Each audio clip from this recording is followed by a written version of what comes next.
예레미야 29장 11절 말씀 제가 봉독해 드리겠습니다. 여호와의 말씀이니라. 너희를 향한 나의 생각을 내가 아나니 평안이요 재앙이 아니니라. 너희에게 미래와 희망을 주는 것이니라. 아멘. 오늘 읽은 본문의 말씀을 여러분과 함께 나누면서 하나님의 계획과 우리의 희망이라는 제목으로 하나님의 말씀을 함께 나누며 은혜를 받고자 합니다. 사랑하는 성도 여러분, 오늘 우리는 예레미야 29장 11절 말씀을 통해 하나님의 놀라운 계획과 우리의 소망에 대해 함께 나누고자 합니다. 이 말씀은 우리가 절망에 빠져 있을 때 하나님의 사랑과 약속을 기억하게 하며 우리에게 큰 위로를 주는 말씀입니다. 이 본문의 배경을 살펴보면 예레미야 29장은 바벨론 포로 생활을 하고 있는 이스라엘 백성에게 보내진 하나님의 말씀입니다. 당시 이스라엘 백성은 바벨론의 포로로 잡혀가서 고통과 절망 속에 있었습니다. 이때 예레미야는 하나님의 메시지를 전하며 그들이 포로 생활 중에도 하나님의 계획이 있음을 알려줍니다. 이 구절은 단순한 위로의 말씀이 아니라 하나님의 주권과 신실함을 강조하는 메시지인 것입니다. 그러면 하나님은 고통 중에 있는 이스라엘 백성들에게 어떤 말씀을 주셨습니까? 하나님은 그들을 위한 계획이 있음을 말씀하십니다. 11절 말씀에 보니 여호와의 말씀이니라. 너희를 향한 나의 생각을 내가 아나니. 이 말씀을 표준 세번역에서는 이렇게 번역을 했습니다. 너희를 두고 계획하고 있는 일들은 오직 나만이 알고 있다. 공동번역에는 너희에게 어떻게 하여 주는 것이 좋을지 나는 이미 뜻을 세웠다 라고 번역을 했습니다. 이 말씀은 하나님은 이스라엘 백성들을 위한 계획을 가지고 계시다는 말씀입니다. 어떻게 하여 주는 것이 이스라엘 백성들을 위한 것인지 이미 하나님이 뜻을 세우셨다는 말씀입니다. 하나님은 우리의 모든 상황을 아십니다. 그 상황 속에서 우리를 향한 선한 계획을 가지고 계십니다. 사랑하는 성도 여러분, 하나님은 이스라엘 백성들을 위한 좋으신 계획을 가지고 계셨습니다. 그들은 바벨론 포로 생활로 인해 고난과 시련을 통과하고 있었습니다. 하나님은 아무런 계획과 의도 없이 그들이 고통 속에 있도록 하신 것이 아니었습니다.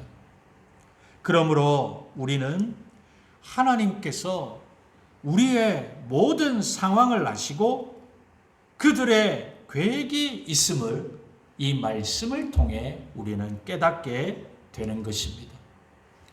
오늘날 우리도 때때로 바벨론 포로 생활과 같은 고난과 시련을 겪을 수 있습니다. 그런데 이러한 고난과 시련은 아무런 의미가 없는 것이 아닙니다. 이 모든 것에는 하나님의 선하신 계획이 있습니다. 하나님은 우리가 겪는 어려움을 아십니다.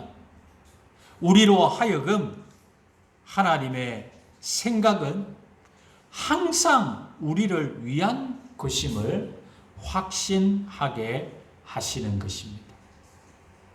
그러면 여러분, 하나님이 우리를 향한 선한 계획이 무엇입니까? 하나님의 계획은 우리에게 평안과 미래와 희망을 주시는 것입니다. 11절 말씀에 평안이요 재앙이 아니니라 너희에게 미래와 희망을 주는 것이니라.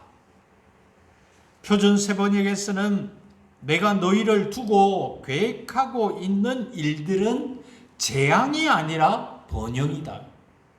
너희에게 미래에 대한 희망을 주려는 것이다. 나 주의 말이다. 공동번역에는 나는 너희에게 나쁘게 하여 주지 않고 잘하여 주려고 뜻을 세웠다. 밝은 앞날이 너희를 기다리고 있다. 이는 내 말이라 어김이 없다. 평안이요 재앙이 아니리라 라고 하는 말씀은 하나님의 계획이 우리의 평안을 위한 것임을 강조하고 있습니다. 이는 우리의 삶에 안전과 안정을 주시려는 하나님의 뜻을 나타냅니다. 하나님께서 우리에게 주시는 평안은 세상의 평화와는 다른 것입니다. 요한복음 14장 27절에서 예수님께서 평안을 너희에게 끼치노니 곧 나의 평안을 너희에게 주노라 라고 말씀하신 것처럼 하나님의 평안은 우리의 마음과 영혼을 진정시키는 평안인 것입니다. 하나님께서 포로 생활 중에 있는 이스라엘 백성들의 고난 속에서도 결국에는 선한 결과를 이루실 것임을 약속하시는 것입니다. 우리는 때로 어려운 상황 속에서 하나님의 뜻을 이해하지 못할 때가 있습니다. 그러나 하나님의 궁극적인 목적은 우리에게 평안을 주시는 것입니다. 하나님은 분명히 우리에게 재앙을 주시려는 것이 아니라고 하십니다. 우리가 겪는 어려움과 고난은 하나님의 계획 안에서 다루어지고 있습니다. 이것은 우리를 훈련시키고 성장시키기 위한 과정일 수 있습니다. 로마서 8장 28절에 하나님을 사랑하는 자, 곧 그의 뜻대로 부르심을 입은 자들에게는 모든 것이 합력하여 선을 이루느니라는 말씀이 있습니다. 우리의 고난조차도 하나님의 선한 계획 속에 포함되어 있다는 것입니다. 그 다음에 본문에서 너희에게 미래와 희망을 주는 것이니라 라고 하는 이 말씀은 하나님의 약속이 단순히 현재의 문제를 해결하는 것에 그치지 않고 우리의 미래를 위한 소망을 주는 것임을 말씀하고 있습니다.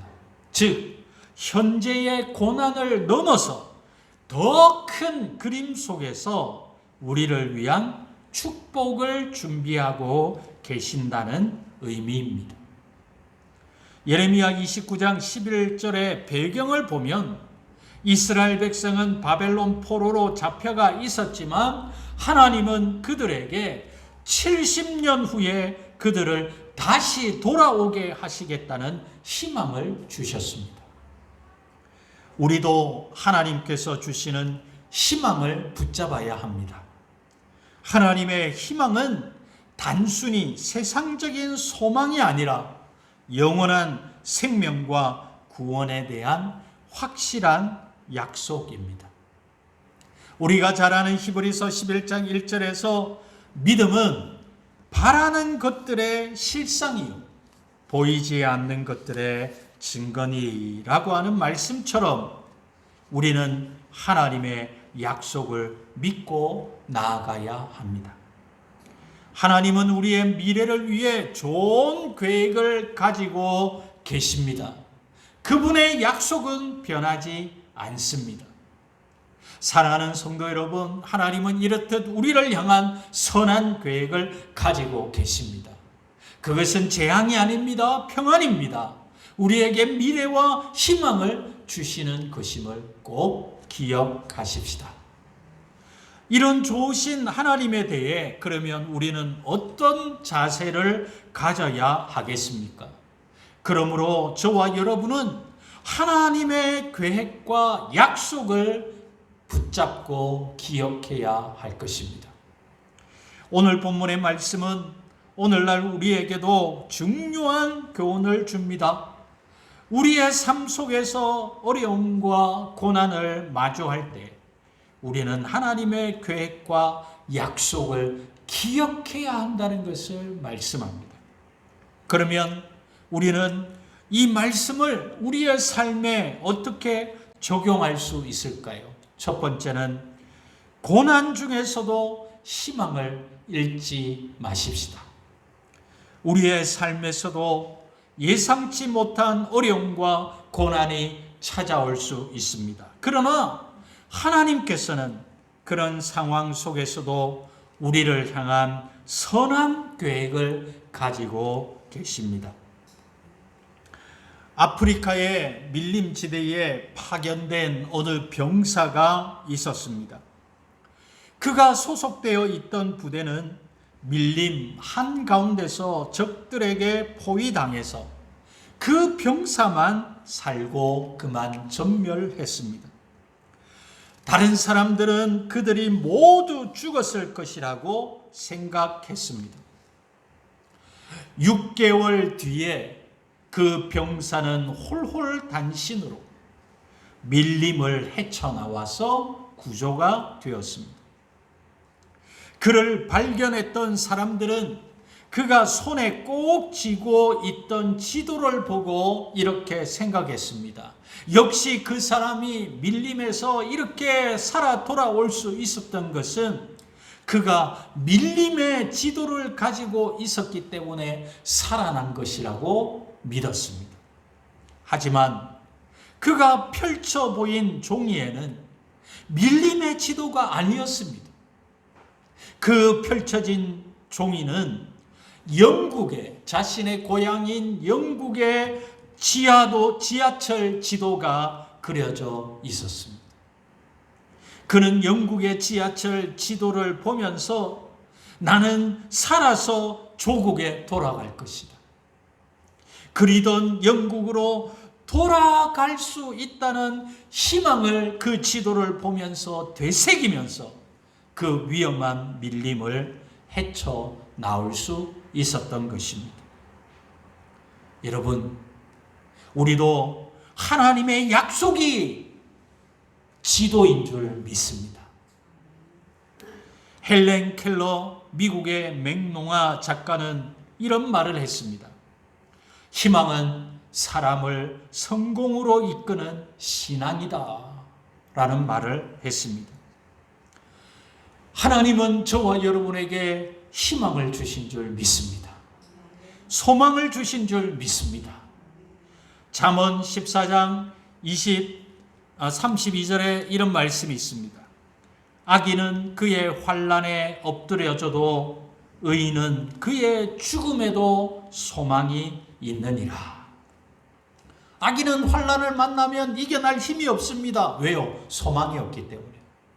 그러나 저와 여러분은 의인은 어떤 죽음이라고 하는 급박한 참 엄청난 일이 우리 앞에 놓여 있어도 하나님이 우리에게 주신 약속의 소망의 말씀이 있기 때문에 우리는 다시 살아날 줄 믿습니다. 두 번째로 우리는 믿음과 인내를 가져야 합니다. 하나님의 선하신 계획을 신뢰합시다. 하나님은 나를 위하여, 우리의 가정을 위하여, 우리의 자녀들을 위하여 선하신 계획을 가지고 있음을 믿읍시다. 그분의 때를 기다리는 믿음과 인내를 가집시다. 여러분, 우리의 때가 아닙니다. 하나님의 때, 하나님의 타이밍을 기다리는 믿음과 인내가 필요한 것입니다. 때로는 우리가 이해하지 못하는 상황 속에서도 하나님을 신뢰하는 것이 중요한 것입니다. 프랑스인 정치가 샤른이라고 하는 사람이 나폴레옹 황제에게 믿게 보여서 감옥에 갇히는 신세가 되었습니다. 오랜 세월이 흘러 그런 친구들은 물론 가족들에게도 잊혀져 갔습니다. 처음에는 자주 면회를 오던 가족들도 점점 발길이 끊기면서 멀어졌습니다. 그런 상황에 접한 샤르니는 그는 감옥의 벽에 이렇게 적었습니다. 아무도 나를 돌보지 않는다. 소망을 잃어버리는 순간이었습니다. 그러던 어느 날 감옥 바닥에 있던 돌 틈에서 푸른 싹 하나가 돋아 나왔습니다. 샤르니는 간수가 매일 주는 물을 조금씩 남겨서 잎사귀에 부어 주었습니다. 그랬더니 마침내 꽃봉우리가 생기더니 아름다운 꽃을 피웠습니다. 그는 감옥 벽에 먼저 썼던 글을 지우고 이렇게 썼습니다. 하나님이 돌보신다. 감옥에 아름다운 꽃이 피었다는 소문은 입에서 입으로 전달되어 조세핀 왕비의 귀에도 들어갔습니다. 그녀는 꽃을 진심으로 사랑하고 돌보는 이는 결코 나쁜 사람이 될 수가 없다라고 하면서 왕비는 황제에게 다시 생각할 것을 건의를 했고 마침내 샤르니는 석방되게 되었다는 것입니다. 여러분, 우리는 아무리 험악하고 힘든 상황 속에서도 믿음을 잃지 않는 저와 여러분 되기를 바랍니다. 인내함으로 나아가기를 원합니다. 마지막 세 번째로는 우리는 기도와 순종으로 나아가도록 하십시다. 하나님의 계획을 믿음으로 구합시다. 그분의 인도하심에 그 다음에는 순종하는 기도를 드리십시다. 우리가 하나님께 나아갈 때 그분은 우리에게 평안과 희망을 주실 것입니다.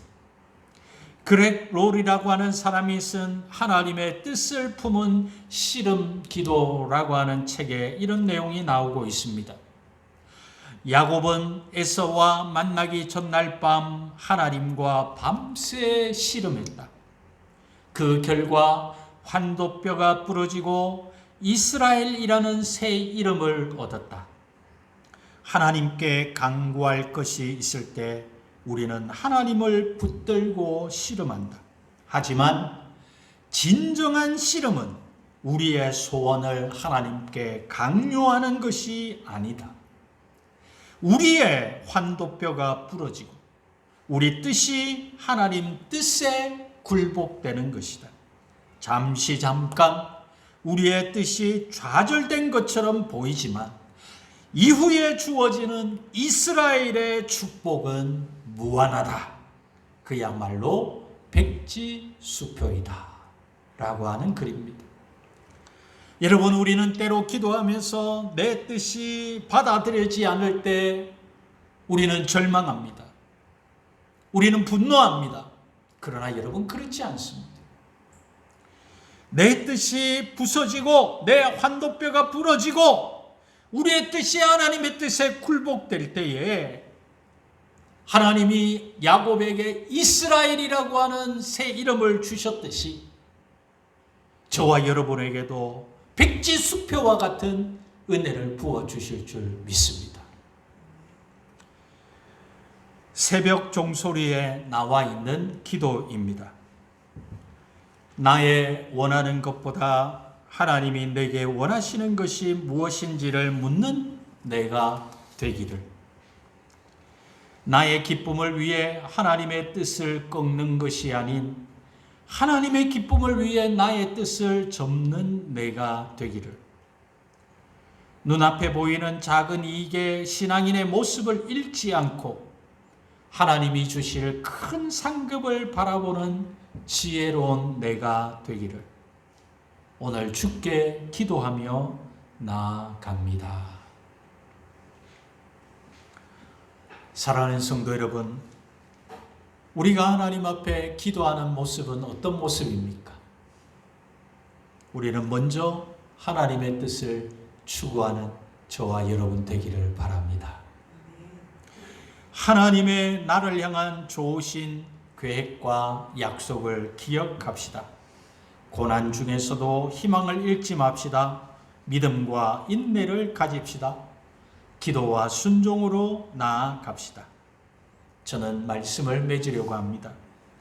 예레미야 29장 11절은 고난 속에서도 하나님의 선한 계획을 믿고 희망을 잃지 말라는 중요한 메시지를 전합니다.